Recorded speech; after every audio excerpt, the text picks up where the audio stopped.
محترم ناظرین، السلام علیکم ورحمۃ اللہ وبرکاتہ۔ میرے جسم پر بدنما دھبے نکل آئے۔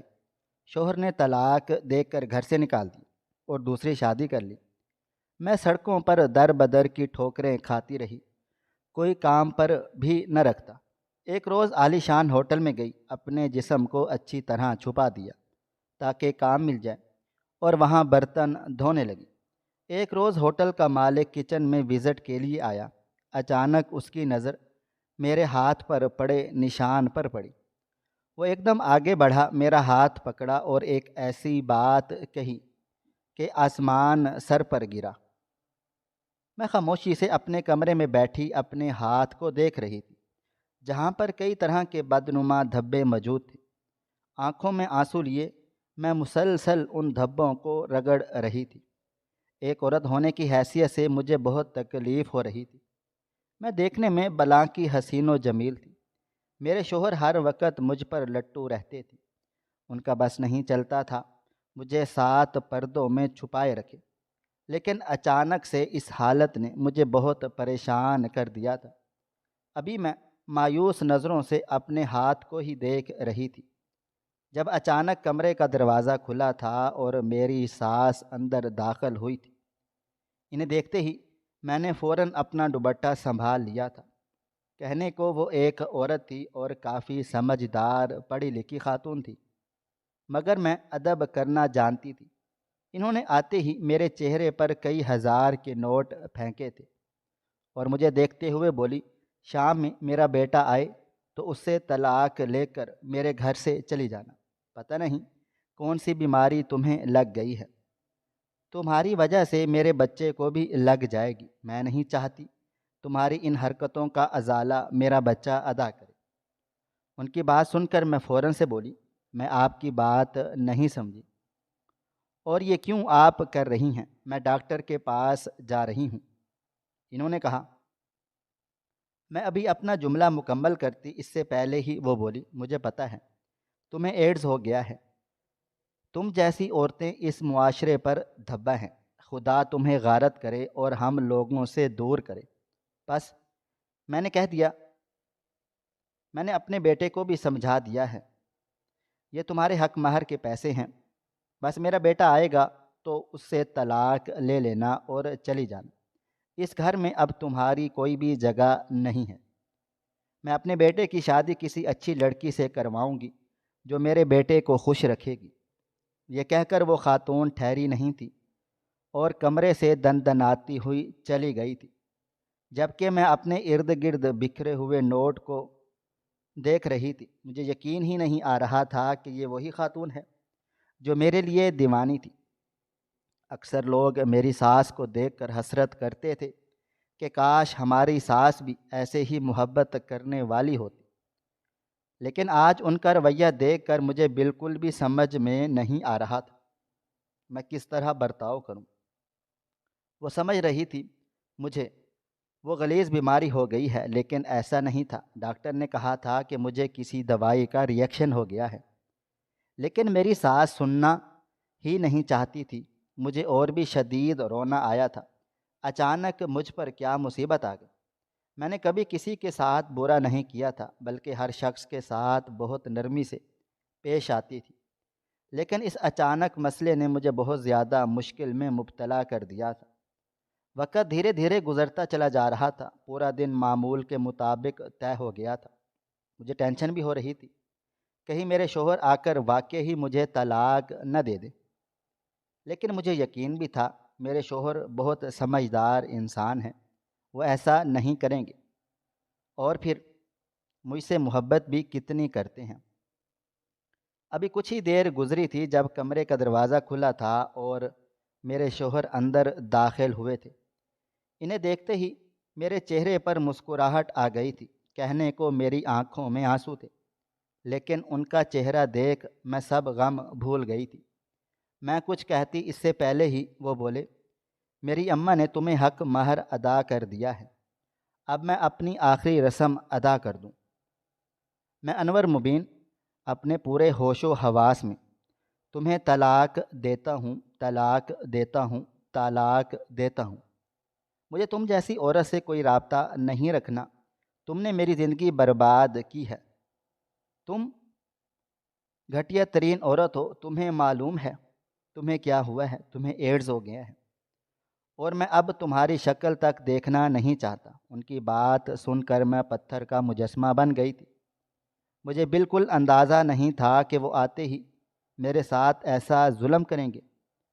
چند لمحے تک میں کچھ بول ہی نہیں پائی تھی، لیکن جیسے ہی میرا دماغ بیدار ہوا میں تڑپ کر اپنی جگہ سے کھڑی ہوئی تھی اور ان کو دیکھتے ہوئے بولی، آپ ایسا نہیں کر سکتے میرے ساتھ، یہ ظلم ہے، اللہ آپ کو کبھی معاف نہیں کرے گا۔ مجھے ایڈز نہیں ہوا، ڈاکٹر نے کہا ہے، مجھے دوائیوں کا ری ایکشن ہو گیا ہے۔ جبکہ وہ بولے، کون سی دوائی؟ تم نے کون سی دوائی کھائی ہے؟ مجھے صرف اتنا بتا دو۔ ان کی بات سن کر مجھ پر سکتہ طاری ہو گیا۔ وہ مزید بولے، 1 ہفتہ نہیں، پورا 1 مہینہ ہو چکا ہے، یہ بدنما دھبے تمہارے وجود سے جا ہی نہیں رہے۔ تم کیا سمجھتی ہو میں اور میری ماں پاگل ہیں؟ جسے تم جو بھی کہو گی ہم لوگ مانتے رہیں گے، دفع ہو جاؤ میرے گھر سے۔ ویسے بھی میں شادی کر چکا ہوں، تمہاری جگہ میں کسی اور کو لے آیا ہوں، اور میں تم جیسی عورت سے رابطہ رکھوں بھی تو کیوں، جسے میری عزت کا کوئی خیال ہی نہیں، پتہ نہیں کتنے مردوں کے ساتھ۔ وہ ابھی اپنا جملہ مکمل کرتے اسی پر میں ان کے قریب چلی گئی تھی اور ایک زوردار تھپڑ ان کے چہرے پر رسید کرتے ہوئے بولی، اگر آپ نے اپنی گندی زبان سے میرے لیے کچھ بھی الٹا سیدھا بولا میں آپ کو کبھی معاف نہیں کروں گی۔ انور، آپ ایسے کیسے مجھے طلاق دے سکتے ہیں؟ آپ میرے ساتھ خود گئے تھے، ڈاکٹر نے پورا معائنہ کیا تھا، میرے خون ٹیسٹ ہوئے تھے اور اس میں صاف صاف بتایا گیا تھا کہ مجھے دوائی کا ری ایکشن ہوا ہے، اور ویسے بھی میں نے ابھی کچھ دن پہلے ہی تو بخار کی دوائیاں لی تھیں، ہو سکتا ہے اسی سے ہو۔ آپ مجھے کیسے چھوڑ سکتے ہیں؟ میں اس طرح کو نہیں مانتی، یہ غلط ہے، میں آپ کے خلاف رپورٹ درج کرواؤں گی۔ جب اچانک انہوں نے الماری کھولی تھی اور میرا سوٹ کیس نکال کر اس میں کپڑے ڈالنا شروع کر دیے تھے، وہ مجھے دیکھتے ہوئے بولے، یہ فرنیچر، یہ سامان سب کچھ میرا ہے، تمہاری ماں نے تمہیں جہیز میں صرف یہ ایک سوٹ کیس ہی دیا تھا، اس میں ہی تمہارا سامان لاد کر دے رہا ہوں، اب یہاں سے جاؤ، میں فضول گوئی نہیں سن سکتا، اب تم مجھ پر حرام ہو چکی ہو۔ میری بیوی اماں کے کمرے میں بیٹھی ہوئی ہے، اسے بالکل بھی تمہارا وجود اس گھر میں برداشت نہیں ہے۔ میں صرف ان کو دیکھتی رہ گئی تھی، انہوں نے لمحہ لگایا تھا اور میرا پورا بیگ بنا کر میرے سامنے پھینک دیا تھا، ساتھ ہی ساتھ سائڈ ٹیبل پر جو میرے حق مہر کے پیسے تھے وہ بھی انہوں نے میرے ہاتھ میں تھمائے تھے۔ بیگ اور میرا بازو تھامے وہ سیدھا باہر آ گئے تھے، میں بس سن ہو کر ان کی حرکتوں کو ملاحظہ کر رہی تھی۔ یہ وہی شخص تھا جو مجھ پر جان چھڑکتا تھا اور آج مجھے گھر سے دھکے مار کر نکال رہا تھا۔ میں کچھ سمجھتی اس سے پہلے ہی انہوں نے میرا بیگ اٹھا کر باہر گلی میں پھینکتا اور پھر مجھے باہر دھکیلتے ہوئے بولے، میرے دروازے پر آنے کی ضرورت نہیں ہے، آج تو تمہیں بہت میں آرام سے نکال رہا ہوں، اگلی بار پوری گلی کے سامنے تمہیں ذلیل کروں گا، اب دفع ہو جاؤ اپنی صورت لے کر۔ میں ان کی شکل دیکھتی رہ گئی تھی اور انہوں نے دروازہ میرے منہ پر بند کر دیا تھا۔ چند لمحے کے بعد جیسے مجھے ہوش آیا تھا اور میں دروازہ پیٹتے ہوئے بولی تھی، دروازہ کھولیں۔ انور، آپ میرے ساتھ ایسا نہیں کر سکتے، میں آپ کو کبھی بھی معاف نہیں کروں گی، مجھے ایڈز نہیں ہے، خدا کے لیے میری بات سنیں، مجھے دوائیوں کا ری ایکشن ہوا ہے۔ لیکن انہوں نے کوئی جواب نہیں دیا تھا، میرا دل اتنی شدت سے دھڑک رہا تھا کہ میں اپنی کیفیت سمجھ نہیں پا رہی تھی، آنکھوں سے آنسو دریا کی مانند بہہ رہے تھے، مجھے پوری دنیا گھومتی ہوئی نظر آ رہی تھی، ایسے کیسے وہ مجھے چھوڑ کر کسی اور لڑکی کو اپنا سکتے تھے؟ میں نے ان کے خاطر اپنے ماں باپ سے لڑائی کی تھی، ان کی خاطر میں نے اپنے گھر والوں کے سامنے کھڑی ہوئی تھی، کہ مجھے اسی شخص سے شادی کرنی ہے، پھر یہ کیسے میرے ساتھ ایسا ظلم کر سکتے تھے؟ سوچ سوچ کر ہی میری جان ہلکان ہو رہی تھی۔ میں وہیں زمین پر روتے روتے بیٹھ گئی تھی۔ میں اپنے ماں باپ کے گھر بھی لوٹ کر نہیں جا سکتی تھی۔ میری ماں نے مجھے ایک دفعہ نہیں کئی دفعہ سمجھایا تھا، تمہارا شوہر حسن پرست ہے، تم صرف اور صرف اسے اس لیے پسند ہو کیونکہ وہ تمہیں خوبصورت مانتا ہے، اور اگر تمہاری خوبصورتی کو ذرا برابر بھی داغ لگا تمہیں چھوڑ دے گا۔ اور آج میری ماں کی بات بالکل صحیح ثابت ہوئی تھی۔ کافی دیر تک میں زمین پر بیٹھی روتی رہی تھی، مگر آنے جانے والے لوگ مجھے گھور گھور کر دیکھ رہے تھے۔ مجھ سے اب مزید یہاں بیٹھا نہیں گیا تھا۔ میں اپنا سامان لیے چپ چاپ اپنے شوہر کا گھر چھوڑ کر مین روڈ پر آ گئی تھی۔ گاڑیاں ادھر ادھر آ جا رہی تھی۔ میرے پاس تقریباً 50,000 روپے کی رقم تھی۔ میری ساس نے پورا حق مہر دیا تھا۔ میں فیصلہ نہیں لے پا رہی تھی مجھے آخر کرنا کیا ہے۔ کیا میں اپنی ماں کے گھر جاؤں یا پھر یہیں سڑک پر بیٹھ کر روتی رہوں؟ کافی دیر سوچنے کے بعد میں نے اپنی ماں کے گھر جانے کا ہی فیصلہ کیا تھا۔ میں کوئی مرد نہیں تھی جو رات بھر اگر سڑک پر بھی گزار دیتی تو میری عزت پر حرف نہیں آتا۔ میں ایک عورت ذات تھی، اور ایک عورت ذات کبھی بھی گھر سے اکیلی رات باہر نہیں گزار سکتی۔ رکشہ روک کر میں اپنی ماں کے گھر کا ایڈریس بتائے بیٹھ گئی تھی۔ دل میں کئی طرح کے خیالات آ رہے تھے۔ کیا امی بابا مجھے قبول کریں گے، یا بھائی بھابھی بھی مجھے طعنہ نہیں دیں گے؟ شادی کے وقت میں نے سب سے لڑائی کی تھی، جس کی وجہ سے مجھ سے کوئی بھی اب نہیں ملتا تھا۔ میں اپنی ساس اور اپنے شوہر میں ایسی گمسم ہو گئی تھی کہ مجھے میرے ماں باپ کی کمی کا احساس ہی نہیں ہوتا تھا۔ لیکن جب ساری دنیا نے میرا ساتھ چھوڑ دیا تھا تو صرف مجھے میرے ماں باپ ہی یاد آئے تھے۔ ایک لمبی مسافت طے کر کے میں اپنے گھر آ گئی تھی۔ کرایہ ادا کر کے میں اپنے گھر کے دروازے پر کھڑی ہو کر خوب روئی تھی۔ 2 سال پہلے اس دہلیز کو پار کرتے ہوئے میں نے دل میں عہد کیا تھا، یہاں لوٹ کر کبھی نہیں آؤں گی، اپنی ساری زندگی اپنے شوہر کے آنگن میں گزار دوں گی۔ لیکن مجھے معلوم ہی نہیں تھا 2 سال کے بعد وقت دہرایا جائے گا، اور میں دوبارہ اسی دہلیز پر کھڑی ہو کر عہد کروں گی کہ اب اس دہلیز کو چھوڑ کر میں کہیں نہیں جاؤں گی۔ مجھے اب کسی کے ساتھ کی ضرورت نہیں ہے۔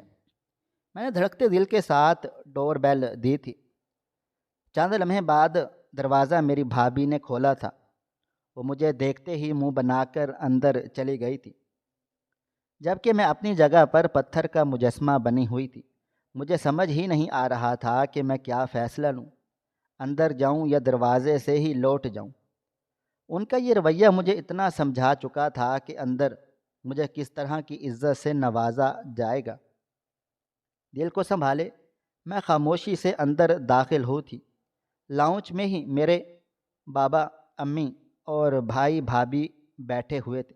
میں نے سب کو مشترکہ سلام کیا تو میری والدہ بے اختیار اپنی جگہ سے کھڑی ہوئی تھی اور مجھے دیکھتے ہوئے بولی، وہیں ٹھہر جاؤ، گھر کے اندر داخل ہونے کی ضرورت نہیں ہے۔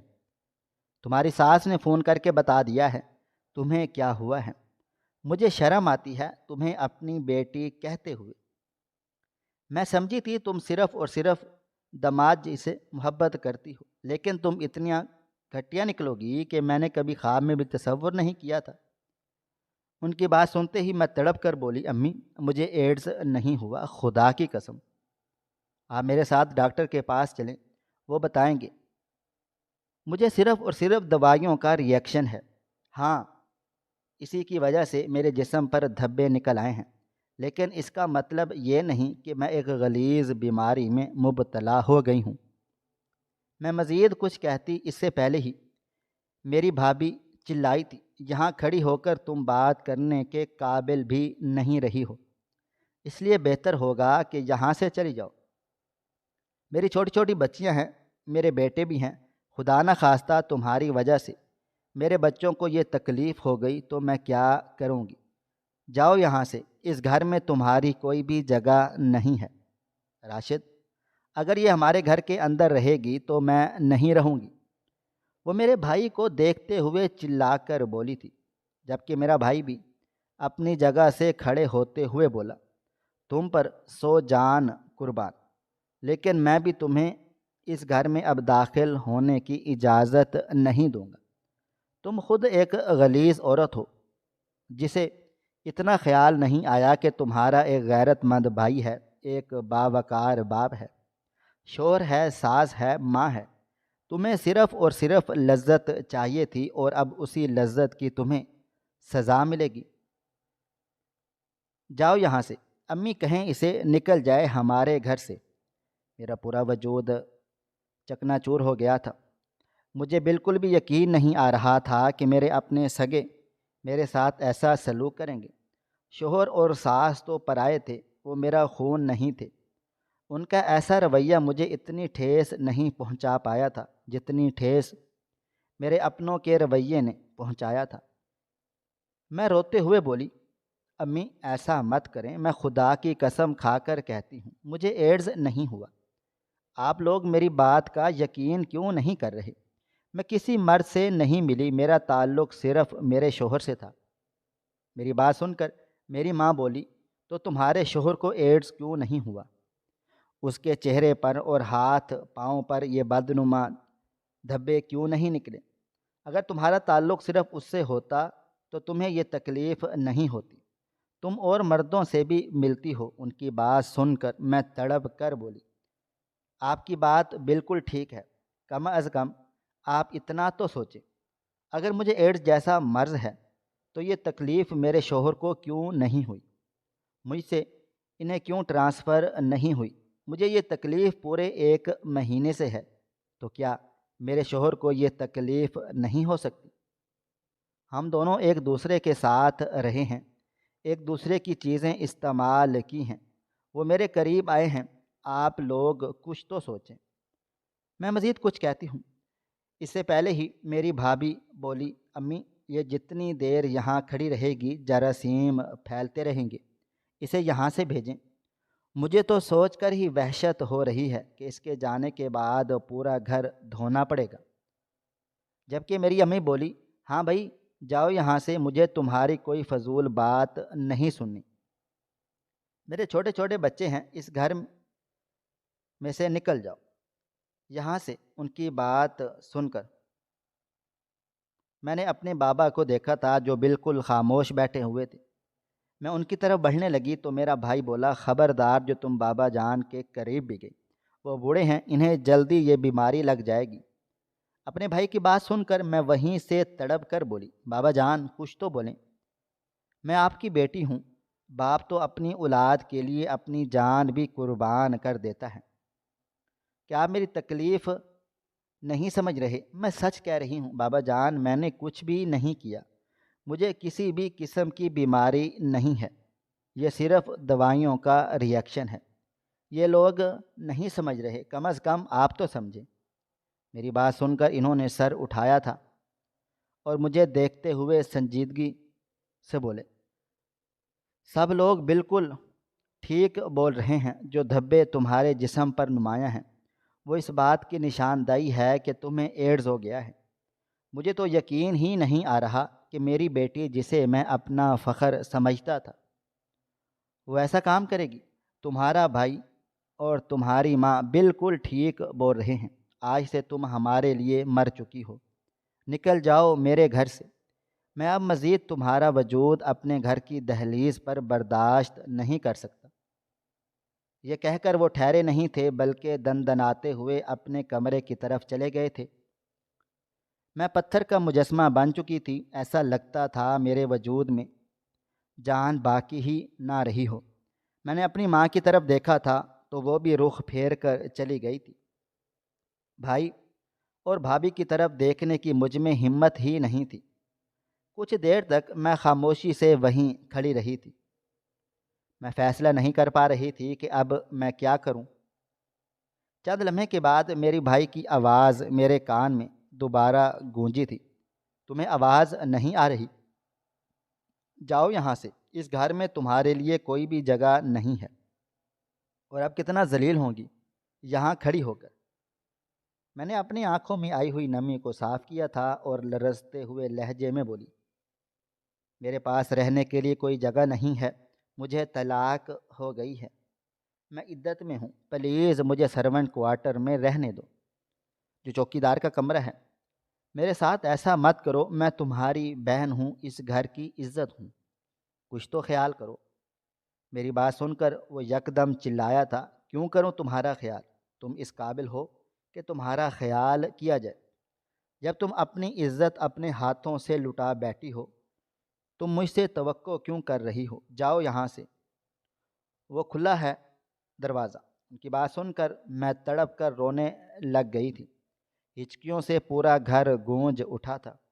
جب اچانک میری بھابھی میرے قریب آئی تھی، انہوں نے ہاتھوں میں گلوز پہنے ہوئے تھے، میرا ہاتھ تھام کر بولی، یہاں سے عزت کی زبان نہیں سمجھو گی، نکل جاؤ یہاں سے، یہاں سے۔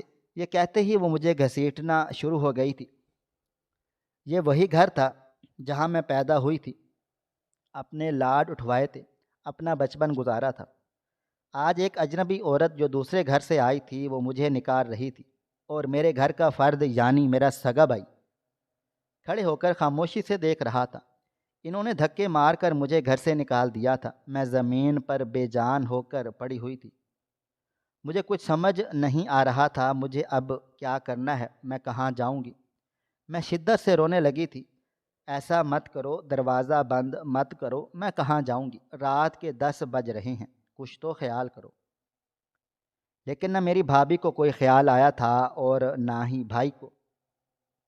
کافی دیر تک زمین پر بیٹھی میں روتی رہی تھی، اور پھر لوگوں کے ڈر سے سامان اٹھائے میں ایک بار پھر مین روڈ پر آ گئی تھی۔ میں کہاں جاؤں، کس سے فریاد کروں؟ مجھے کچھ سمجھ نہیں آ رہا تھا۔ کچھ دیر تک میں فٹ پاتھ پر اپنا سامان لیے بیٹھی رہی تھی، اور پھر اپنی جگہ سے کھڑی ہوئی تھی۔ میں اب زندہ نہیں رہنا چاہتی تھی، مجھے زندہ رہنے کا کوئی بھی حق نہیں تھا۔ یہی سوچ کر میں مین روڈ کے درمیان ہاتھ پھیلائے کھڑی ہو گئی تھی۔ جو ہونا تھا سو ہو جائے گا، میں نے کلمہ طیبہ پڑھ لیا تھا اور اپنے ہاتھ کھول لیے تھے، جب اچانک ایک گاڑی نے مجھے بری طرح سے ہٹ کیا تھا۔ میں دور جا کر گری تھی، سر پر ایک پتھر سے ٹکرا گیا تھا۔ بھل بھل خون میرے چہرے پر بہنا شروع ہو گیا تھا، اور میں کب بے ہوش ہوئی مجھے کچھ پتہ نہیں چلا تھا۔ میری آنکھ کئی گھنٹوں کے بعد ایک نرم بستر پر کھلی تھی۔ کچھ دیر مجھے سمجھ ہی نہیں آیا میں کس جگہ پر موجود ہوں، لیکن جیسے ہی دماغ بیدار ہوا میں نے فوراً سے نظریں گھمائی تھیں۔ وہ کوئی کمرہ تھا، شاید کسی چھوٹے طبقے کے مکان کا۔ ابھی میں کچھ سمجھتی اسی پر کمرہ کھول کر ایک خاتون اندر داخل ہوئی تھی۔ اس کی عمر تقریباً کوئی 40 یا 45 برس تھی، خالص گھریلو خاتون معلوم ہو رہی تھی۔ انہیں دیکھتے ہی میں فوراً سے بیٹھ گئی تھی، جبکہ وہ عورت میرے قریب آئی تھی اور میرے کندھے پر ہاتھ رکھ کر بولی، ہم بہت زیادہ شرمندہ ہیں، ہماری وجہ سے تمہیں کتنی چوٹ آئی، لیکن بیٹا دیکھو، تمہیں اس طرح بیچ روڈ پر کھڑا نہیں ہونا چاہیے تھا۔ وہ تو خدا کا لاکھ لاکھ شکر ہے کہ تمہیں زیادہ چوٹیں نہیں لگی، ورنہ ہم لوگ کیا کرتے؟ ان کی بات سن کر میں بولی، آپ لوگ کون ہو اور مجھے یہاں کیوں لائے؟ اگر میری طبیعت ٹھیک نہیں تھی تو مجھے ہسپتال لے جاتے۔ وہ بولی، ہاں ہاں، ہم تمہیں ہسپتال ہی لے کر جا رہے تھے، لیکن پھر سوچا گھر لے آتے ہیں، کیونکہ صرف تمہارے سر پر چوٹ آئی تھی۔ ڈاکٹر نے آ کر تمہارا اچھی طرح سے معائنہ کر لیا ہے اور بولا ہے فکر کی کوئی بھی بات نہیں ہے۔ اب تم مجھے بتا دو تمہارا گھر کہاں ہے، میں اور میرے شوہر تمہیں تمہارے گھر چھوڑ آئیں گے، تمہارا سامان بھی باہر ہی رکھا ہے۔ ان کی بات سن کر میں بولی، میرا کوئی گھر نہیں ہے، میرے شوہر نے مجھے طلاق دے دی ہے، ماں باپ نے گھر سے نکال دیا ہے، میرے پاس رہنے کی کوئی بھی جگہ نہیں ہے۔ اگر آپ مہربانی کر کے آج کی رات مجھے اپنے گھر میں رہنے دیں تو میں ہمیشہ آپ کی شکر گزار رہوں گی۔ میری بات سن کر اس عورت کے چہرے پر ایک سایہ سا لہرایا تھا، اور پھر وہ گھبراتے ہوئے بولی، بیٹا تمہارے جسم پر نشان ہے۔ میرے بیٹے نے دیکھ کر بولا ہے، یہ اس غلیظ بیماری کے نشان ہیں۔ ہم تمہیں آج کی رات یہاں تو نہیں رہنے دے سکتے۔ تمہاری وجہ سے مجھے میری یہ چادر وغیرہ بھی پھینکنی ہوگی۔ میں تمہیں گندا نہیں کہہ رہی، نہ ہی کچھ اور کہنا چاہتی ہوں، مگر میں تمہیں رات اپنے گھر گزارنے کی اجازت نہیں دوں گی۔ میرے بچے اور شوہر کی اجازت نہیں ہے۔ ان کی بات سن کر میں روتے ہوئے بولی، آنٹی مجھے ایڈز نہیں ہے، مجھے وہ گندی بیماری نہیں ہے، میں سچ کہہ رہی ہوں۔ مجھے دوائیوں کا ری ایکشن ہوا ہے۔ آپ نے ڈاکٹر کو بلایا تھا، کیا انہوں نے ایسا کچھ کہا کہ مجھے یہ بیماری ہے؟ میری بات سن کر وہ عورت خاموش ہو گئی تھی، اور پھر سر نفی میں ہلاتے ہوئے بولی، نہیں، ڈاکٹر نے تو ایسا کچھ بھی نہیں بولا تھا۔ میں فوراً سے بولی، اگر ایسا کچھ ہوتا تو ڈاکٹر علاج بھی نہیں کرتے، وہ پھر اس تکلیف کے اسپیشلسٹ کے پاس بھیجتے ہیں۔ زیادہ تر ڈاکٹر تو دیکھنا بھی پسند نہیں کرتے۔ خدا کی قسم کھا کر کہہ رہی ہوں، مجھے صرف دوائیوں کا ری ایکشن ہے۔ اگر آپ کو یقین نہیں تو آپ دوبارہ اسی ڈاکٹر کو بلا لیں۔ آنٹی میری طبیعت بالکل بھی ٹھیک نہیں ہے، میں باہر کہاں جاؤں گی؟ میرے پاس رہنے کے لیے کوئی جگہ بھی نہیں ہے۔ آپ کو بدلے میں پیسے دے دوں گی، پوری رات گزارنے کے 1000 دے دوں گی۔ میرے شوہر نے مجھے حق مہر کی رقم ادا کی ہے۔ میں کسی ہوٹل میں بھی رات نہیں گزارنا چاہتی، میں وہاں پہ محفوظ نہیں ہوں گی۔ آپ کو دیکھ کر ایک بڑی بہن کی فیلنگ آ رہی ہے۔ میں یکدم جذباتی ہو گئی تھی۔ میری بات سن کر وہ عورت خاموش رہی تھی، اور پھر مجھے دیکھتے ہوئے بولی، میں اپنے شوہر اور بیٹے سے بات کرتی ہوں، اگر انہوں نے اجازت دے دی تو تم یہاں پر رہ سکتی ہو، ورنہ بیٹا معذرت میں کچھ بھی نہیں کر سکتی۔ یہ بول کر وہ خاتون کمرے سے چلی گئی تھی، جبکہ میں پیچھے شدت سے رونے لگ گئی تھی۔ انسان کی اوقات اس دنیا میں صرف اور صرف ایک کھلاڑی کی مانند ہے۔ جو کھلاڑی زخمی ہوا ہو اسے یہ دنیا والے قبول نہیں کرتے۔ آج مجھے اس بات کا شدت سے احساس ہو رہا تھا۔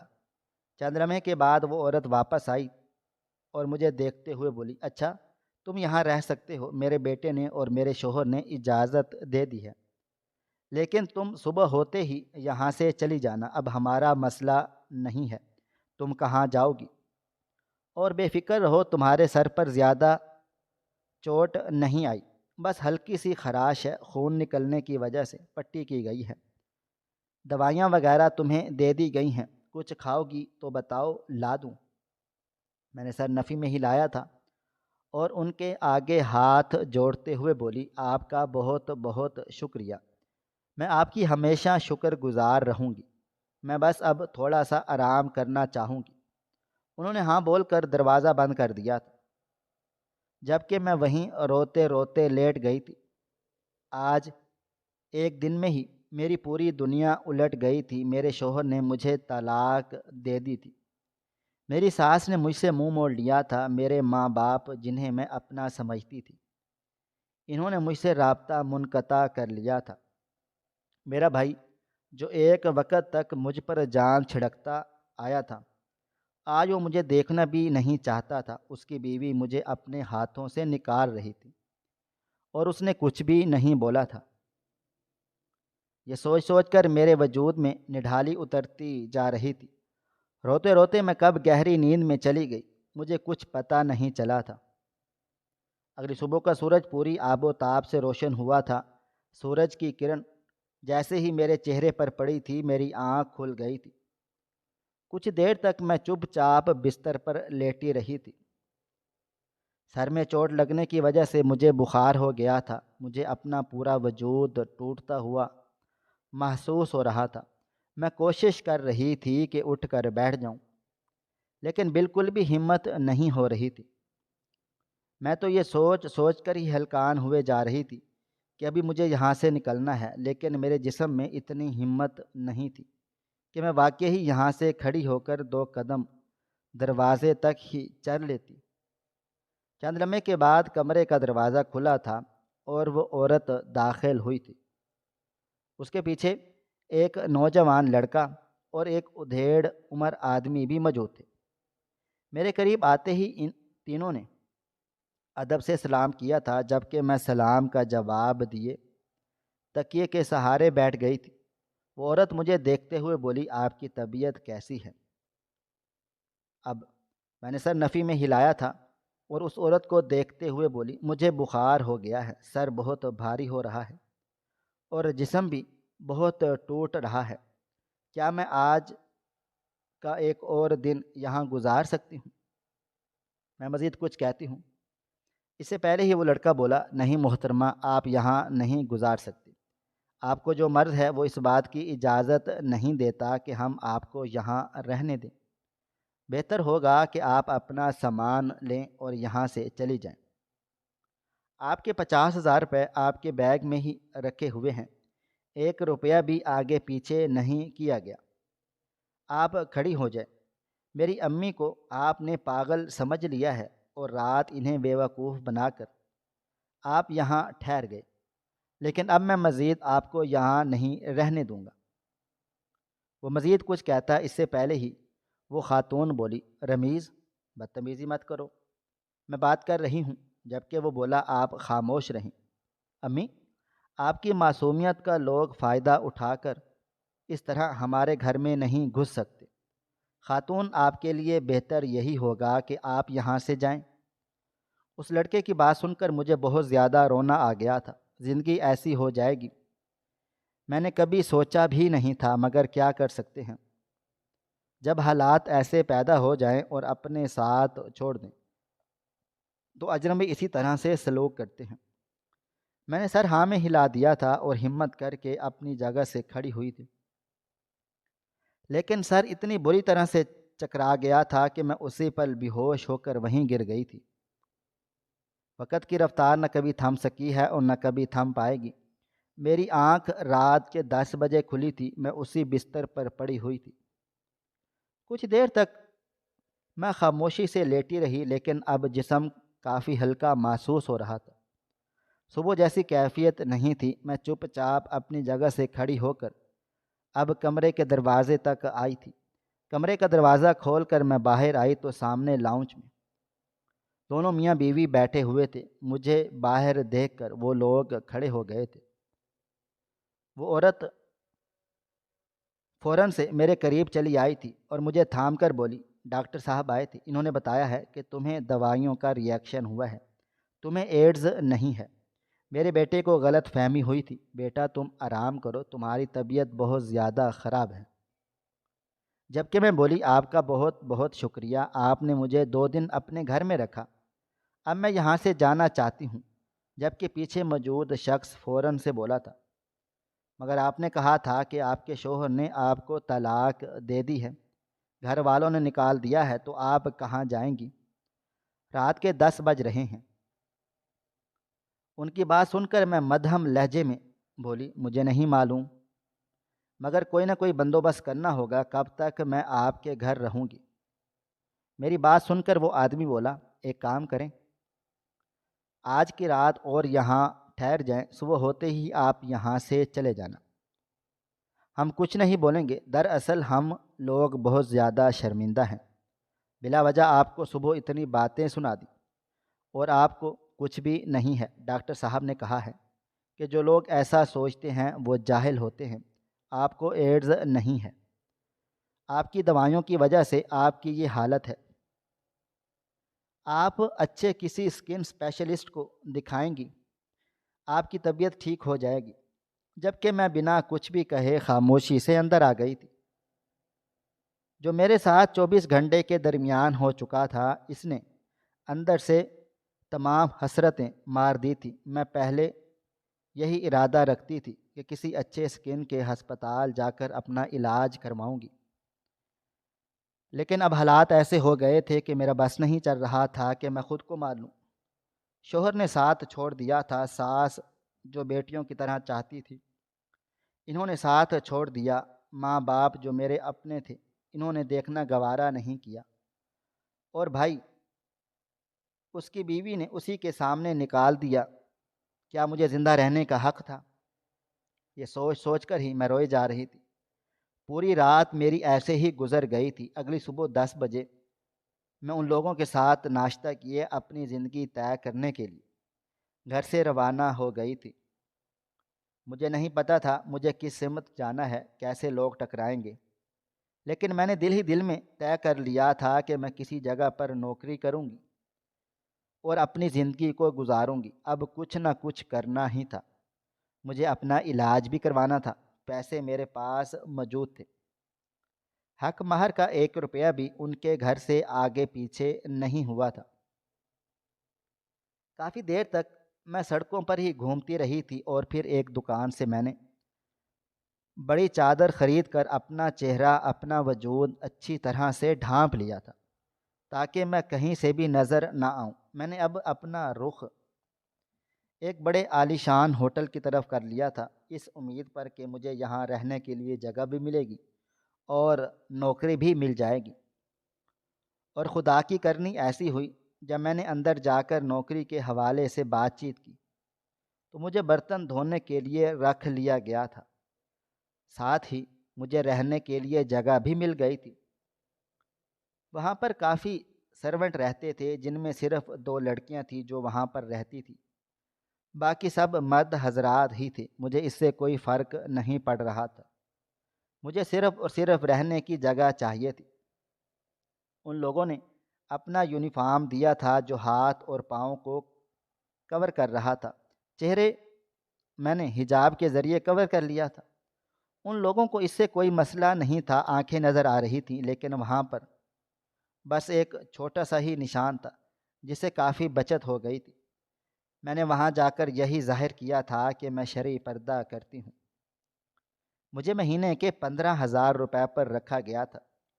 میں بہت ایمانداری سے اپنا کام کرتی تھی، ایک ایک برتن کو چمکاتی تھی، پورا پورا دن برتن دھونے میں گزر جاتا تھا، کمر تختہ ہو جاتی تھی، لیکن کیا کرتی، برداشت کرنا ہی تھا۔ آج صبح سے میری طبیعت کافی عجیب ہو رہی تھی، یہاں پر کام کرتے ہوئے مجھے 1.5 ہفتہ بیت گیا تھا۔ میں ابھی تک ڈاکٹر کے پاس نہیں گئی تھی، مجھے چھٹی مل ہی نہیں پا رہی تھی۔ خدا کا لاکھ لاکھ شکر تھا کہ نشانات میں اضافہ نہیں ہوا تھا، نشان وہیں ٹھہرے ہوئے تھے۔ آج میں خاموشی سے اپنے کام میں لگی ہوئی تھی جب اچانک اعلان ہوا، ہوٹل کا مالک کچن کا وزٹ کرنے آ رہا ہے، سب لوگ اپنی اپنی جگہ سنبھال لیں۔ مجھے مینیجر نے حکم دیا تھا کہ آپ اپنے یہ گلوز اتار دیں، ہم مانتے ہیں آپ پردہ کرتی ہیں، لیکن محترمہ آج آپ کو ہمارے ساتھ تھوڑا سا سمجھوتا کرنا پڑے گا، کوآپریٹ کرنا پڑے گا۔ ہوٹل کا مالک ان چیزوں کے معاملے میں کافی سخت ہے، وہ آپ کو اس چیز کی رعایت نہیں دے گا، آپ کو خیال کرنا ہوگا۔ ان کی بات سن کر میں کافی گھبرا گئی تھی۔ میں نے ڈرتے ڈرتے گلوز اتارے تھے، اس حصے پر صرف 2 نشان تھے، لیکن مجھے ڈر لگ رہا تھا کہیں یہ بھی نظروں میں نہ آ جائیں۔ وقت اور تیزی سے گزرتا جا رہا تھا۔ تقریباً کوئی آدھے گھنٹے کے بعد مینیجر نے آ کر بتایا تھا، سر آ رہے ہیں۔ سب لوگ اپنے اپنے کام میں ہی مگن رہیں۔ میں خاموشی سے اپنے برتن دھو رہی تھی۔ جب ان کی آمد پر سب لوگ یکدم سیدھے ہو کر سر جھکائے سلام کرنے لگے تھے۔ میں نے بھی سب کی دیکھ میں سلام کر لیا تھا اور دوبارہ برتن دھونے لگ گئی تھی۔ وہاں کا مالک کافی خوشگوار مزاج کا انسان تھا، ہر ملازم سے بہت نرمی سے پیش آ رہا تھا، سب سے ان کا حال پوچھ رہا تھا، کچن کی حالت کو دیکھ رہا تھا۔ اچانک ہی اس کی نظر مجھ پر گئی تھی۔ چند لمحے تک وہ خاموش رہا اور پھر مینیجر کو دیکھتے ہوئے بولا، لگتا ہے یہ لیڈی نیو آئی ہیں، کیا میں درست بول رہا ہوں؟ مینیجر اب میرے بارے میں بتانے لگا تھا، زیادہ تر تعریفی الفاظ ہی استعمال کیے جا رہے تھے۔ میرا دل زور زور سے دھڑک رہا تھا، نہ جانے کیوں مجھے عجیب سی بے چینی سی ہو رہی تھی۔ وہ آدمی اب میرے قریب آ رہا تھا، میرا دل اور تیزی سے دھڑکنے لگا تھا۔ ابھی وہ کچھ کہتے جب اچانک انہوں نے میرا ہاتھ تھام لیا تھا۔ میں بے اختیار پلٹی تھی۔ وہ مجھے دیکھتے ہوئے بولے کہ آپ کا نام نجمہ ہے؟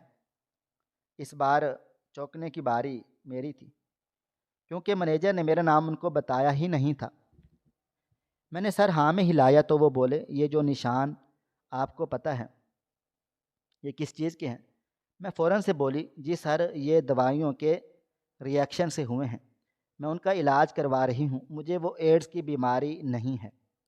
میری بات سن کر وہ مسکرائے تھے اور مجھے دیکھتے ہوئے بولے، جی محترمہ یہ ایڈز کی بیماری کے نشان نہیں ہیں، آپ نے ابھی تک اس بیماری کے نشان دیکھے بھی نہیں ہوں گے۔ دراصل میں آپ کو کچھ بتانا چاہتی ہوں، آپ ایک کام کریں، میرے کیبن میں چلے آئیں، وہیں بیٹھ کر بات کرتا ہوں۔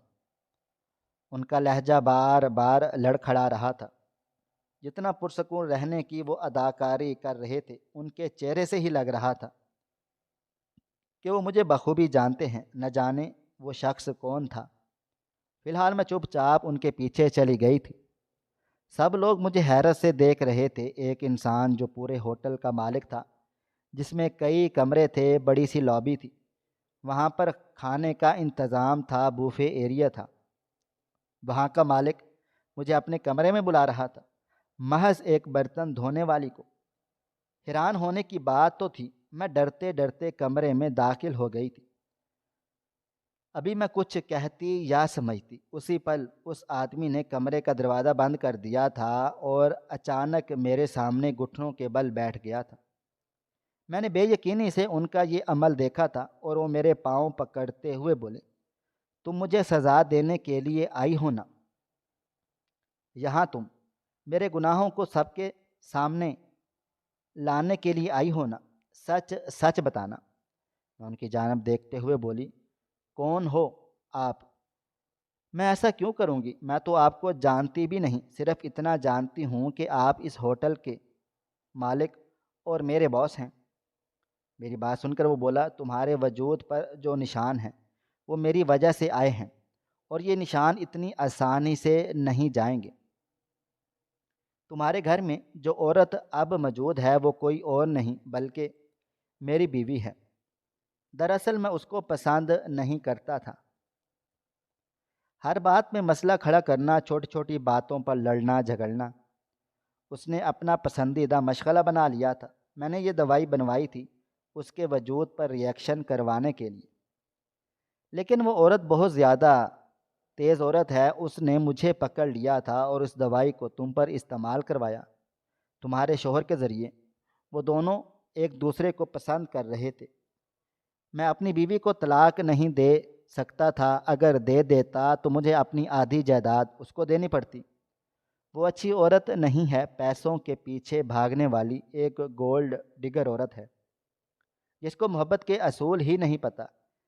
لیکن مجھے نہیں پتہ تھا کہ سب کچھ الٹ ہو جائے گا۔ میں بے بس ہو گیا تھا، مجبوراً مجھے وہ دوا اسے دینی پڑ گئی تھی، اور اس نے اس کا غلط استعمال تم پر کیا۔ مجھے تب پتہ چلا تمہارے گھر والوں نے تمہیں نکال دیا، تمہاری زندگی تباہ و برباد ہوگی۔ لیکن ہاں، میں اب تمہاری زندگی سنوارنا چاہتا ہوں، میں تمہارا علاج کرواؤں گا، یہ تقریباً 6 مہینے کا علاج ہے، تم واپس ٹھیک ٹھاک ہو جاؤ گی اور پھر میں تم سے شادی کروں گا۔ بولو منظور ہے؟ میں بے اختیار بولی، آپ بول رہے ہیں کہ آپ کی بیوی گولڈ ڈگر ہے، لیکن میرے شوہر کے پاس تو پیسہ ہی نہیں۔ وہ بولے، دراصل تمہارے شوہر کے پاس پیسہ نہیں، مگر وہ اس کی پہلی محبت ہے، اور وہ دونوں کالج سے ایک دوسرے کو پسند کرتے ہیں۔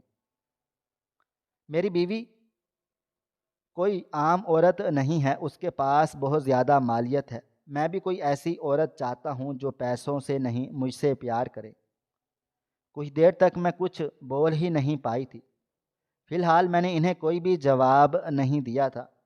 وہ میرا اب علاج کروانے لگ گئے تھے۔ انہوں نے مجھے ایک فلیٹ لے کر دیا تھا جہاں میں اب رہ رہی تھی، وہی 6 مہینے تک میرا علاج ہوا تھا۔ میں نے اپنی عدت گزاری تھی، اور پھر انہوں نے میرے لیے نکاح کا پیغام بھیجا تھا۔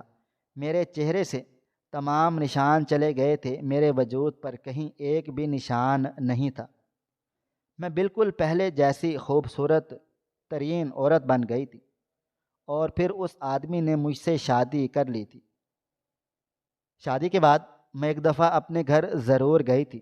اپنے گھر والوں کو یہ بتانے کے لیے کہ وہ کتنے غلط تھے۔ میرے بھائی نے، میری امی نے، حتیٰ کہ میرے بابا جان اور بھابھی نے بھی مجھ سے معافی مانگی تھی، لیکن میں نے کسی کو بھی معاف نہیں کیا تھا ان لوگوں کی وجہ سے۔ جتنی اذیت میں نے جھیلی تھی یہ صرف میرا اللہ جانتا تھا۔ میں نے اس گھر جا کر اس فیملی کو بہت دعائیں دی تھیں اور انہیں مالی حیثیت سے بھی سپورٹ کیا تھا، جنہوں نے 2 راتیں مجھے اپنے گھر رہنے کے لیے جگہ دی تھی۔ میرے شوہر نے اس نوجوان لڑکے کو اپنے ہوٹل میں نوکری پر بھی رکھا تھا۔ زندگی اچانک ہی تبدیل ہو گئی تھی، مجھے کسی چیز کا خیال نہیں رہتا تھا۔ وہ شخص مجھ سے اتنی محبت کرتا تھا جس کی کوئی حد ہی نہیں تھی۔ میں بھی اپنی طرف سے خوب چاہتی تھی، کیونکہ اس انسان نے مجھے ایک ایسا سچ دکھا دیا تھا جس سے میں غافل تھی۔ میں سمجھتی تھی کہ میرے شوہر مجھ سے پیار کرتے ہیں، لیکن ایسا نہیں تھا۔ ان کے ذریعے میری آنکھوں پر بندھی ہوئی پٹی کھل گئی تھی۔ ناظرین، آپ کو ہماری آج کی یہ کہانی کیسی لگی؟ کومنٹ باکس میں اپنی رائے کا اظہار ضرور کریں۔ خواہش صرف اتنی ہے کہ کچھ الفاظ لکھوں جس سے کوئی گمراہی کے راستے پہ جاتے جاتے رک جائے، اور نہ بھی رکے تو سوچ میں ضرور پڑ جائے۔ پیارے دوستو، امید کرتا ہوں کہ آپ کو یہ ہماری کہانی پسند آئی ہوگی۔ کہانی پسند آئی ہو تو ویڈیو کو لائک کریں، کومنٹس کریں، شیئر کرنا بالکل بھی نہ بھولیں۔ اور ہاں، اگر آپ لوگ اس چینل پر نئے ہیں تو ہمارے چینل ہریرہ انفو کو سبسکرائب ضرور کر لیں اور نوٹیفیکیشن کو ضرور دبائیں تاکہ آنے والی کہانی سب سے پہلے آپ کو مل سکے۔ ملتے ہیں کل ایک نئی اور دلچسپ کہانی کے ساتھ، تب تک اپنا ڈھیر سارا خیال رکھیے گا۔ اللہ حافظ۔